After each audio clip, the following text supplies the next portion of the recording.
বাংলার যুবসাথী প্রকল্প ফর্মটি কোথা থেকে আপনি পাবেন এবং কিভাবে এই ফর্মটি আপনি পূরণ করবেন এবং এই ফর্মটি পূরণ করার পরে আপনি যখন জমা দিতে যাবেন কোনো ক্যাম্পে সঙ্গে কোন কোন ডকুমেন্টগুলো নিয়ে যেতে হবে সমস্ত রকম বিস্তারিতভাবে কিন্তু আজকের এই ভিডিওতে আমি আলোচনা করব।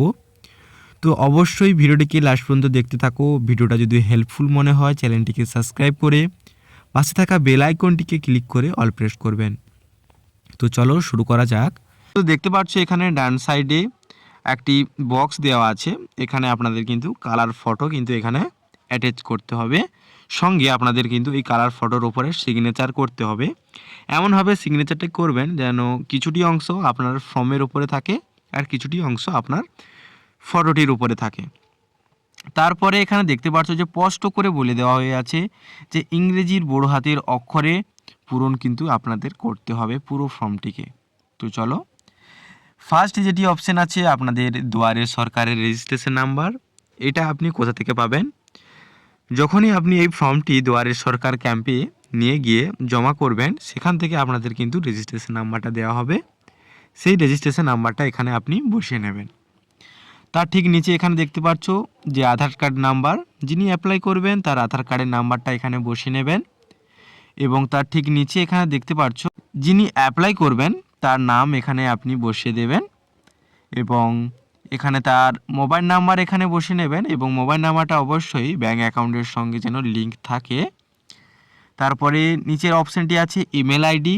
আপনার যদি ইমেল আইডি থাকে তাহলে আপনি ইমেল আইডি এখানে বসাতে পারেন, যদি না থাকে তাহলে বসানোর দরকার নাই।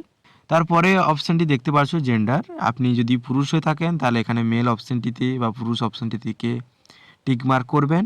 মহিলা হয়ে থাকলে ফিমেল বা মহিলা অপশানটি যে আছে ওটিকে টিকমার্ক করবেন, আর অন্যান্য হলে আদার্স যে অপশানটি আছে এই অপশানটিতে টিকমার্ক করবেন। তারপরে এখানে দেখতে পাচ্ছ যে ডেট অফ বার্থ, আপনার জন্ম সালটি এখানে আপনি বসিয়ে নেবেন এবং এখানে আপনি দেখতে পাচ্ছ যে 1/4/2026 অনুযায়ী আপনার বয়স কত হবে সেটা আপনি কিন্তু ক্যালকুলেশন করে এখানে আপনার টোটাল বয়সটা কিন্তু আপনি এখানে বসিয়ে নেবেন। হলো। তারপরে এখানে দেখতে পাচ্ছ যে আপনার পিতার নাম মাতার নাম এখানে বসিয়ে নেবেন। আর নিচে যে অপশানটি দেখাচ্ছে দেখতে পাচ্ছ স্বামী বা স্ত্রীর নাম, এখানে যারা বিবাহিত, ধরো কোনো ছেলে এখানে অ্যাপ্লাই করছে তো সেই জায়গায় তার স্ত্রীর নাম এখানে বসাবে।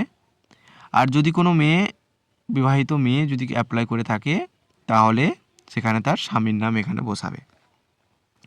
তারপরে নিচের অপশানটিতে আছে ক্যাটাগরি, এখানে যারা SC ST OBC আছো তারা এখানে টিকমার্ক করে কাস্ট সার্টিফিকেটের নাম্বারটা নিচের বক্সে বসিয়ে দেবেন। তারপরের অপশানটি দেখতে পাচ্ছ এখানে যে ম্যারিটাল স্ট্যাটাস, সেই স্ট্যাটাসটা এখানে আপনি টিকমার্ক করে নেবেন।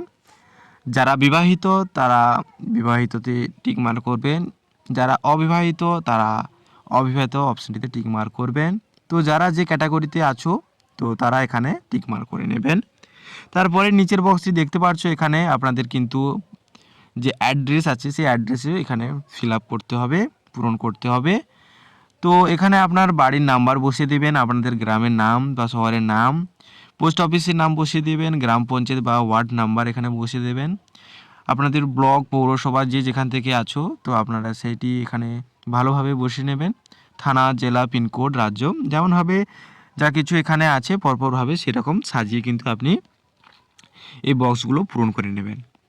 তারপরে নেক্সট পেজে কি আছে দেখছি। নেক্সট পেজে আছে আপনাদেরকে যে মাধ্যমিক বা তার সমতুল্য পরীক্ষায় যে বিবরণ এখানে কিন্তু বসাতে হবে। অ্যাডমিট কার্ড আছে মাধ্যমিকের, সেই মাধ্যমিকের অ্যাডমিট কার্ডে আপনাদের কিন্তু রোল নাম্বার সেখানে দেওয়াই আছে। সেই রোল নাম্বারটা অনুযায়ী দেখে এখানে কিন্তু প্রথমে রোল লিখবে, তারপরে নাম্বার বসাবে এবং কত সালে আপনি মাধ্যমিক পাস আউট হয়েছেন সেটা কিন্তু এখানে বসিয়ে নেবেন।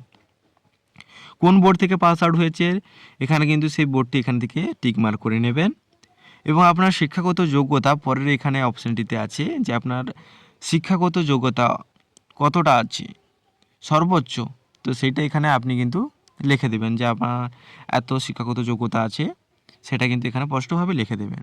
তো বর্তমান আপনি কি করছেন এখন, তো নিচের যে অপশানটি দেখা আছে বর্তমান পেশা দেখতে পাচ্ছ, তো এখন বর্তমানে আপনি কি করছেন, যারা পড়াশুনো করছে তো তারা এখানে স্টুডেন্ট লিখে দেবে, আর যারা এখন কোনো কাজ করছো তাও আপনারা সেই কাজের নামটা এখানে অবশ্যই লিখে দেবে।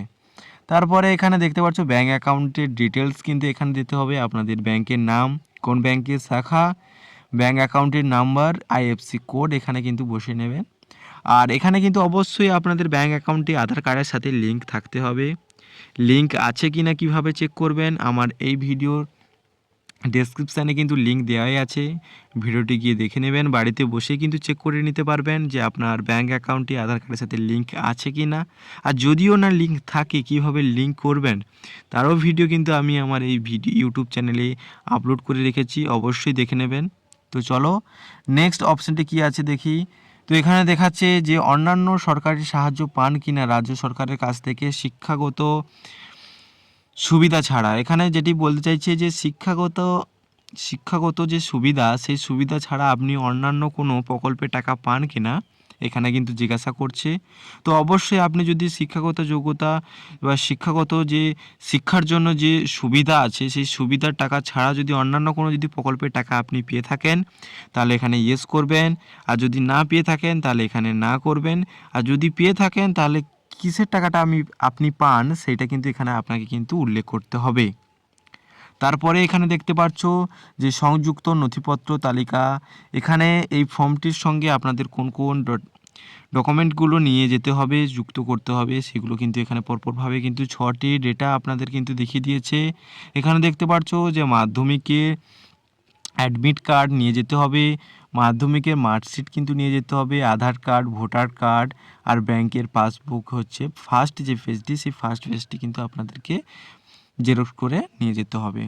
আর এসসি এসটি ওবিসি যারা আছো অবশ্যই আপনাদের কিন্তু কাস্ট সার্টিফিকেটের জেরক্সও নিয়ে যেতে হবে এক কপি করে। আর অবশ্যই সবগুলো জেরক্সের ওপরে কিন্তু আপনাদের কিন্তু সিগনেচার থাকতেই হবে। তারপরে এখানে নিচের অপশানটি দেখতে পাচ্ছ যে সেলফ ডিক্লারেশন ফর্ম, এই ফর্মের নিচে এখানে দেখতে পাচ্ছ যে সিগনেচার করে নেবেন, আবেদনকারী স্বাক্ষর এখানে সিগনেচার করবেন এবং এখানে ডেটটা বসিয়ে নেবেন।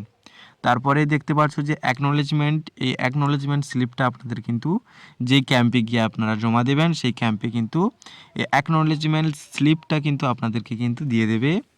আপনাদের এটি রিসিপ্ট কপি, এখানে রেজিস্ট্রেশন নাম্বার লেখা থাকবে, আপনি কিন্তু পরবর্তী সময়ে আপনার স্ট্যাটাসটা কিন্তু চেক করতে পারবেন। আর এই ফর্মটি আমার এই ভিডিও ডেসক্রিপশানে লিঙ্ক দেওয়া থাকবে, ওখান থেকে আপনারা কিন্তু ডাউনলোড করে নেবেন আর ফর্মটি ফিল আপ করে এই সমস্ত ডকুমেন্টগুলো নিয়ে আপনি কিন্তু আপনার বিধানসভায় যেখানে আপনাদের ক্যাম্প বসবে সেই ক্যাম্পে গিয়ে কিন্তু জমা করে দেবেন। তো ভিডিওটা যদি কিন্তু বুঝতে অসুবিধা হয় তাহলে অবশ্যই কমেন্ট করে জানাবেন। তো চলো দেখা হচ্ছে নেক্সট ভিডিওতে।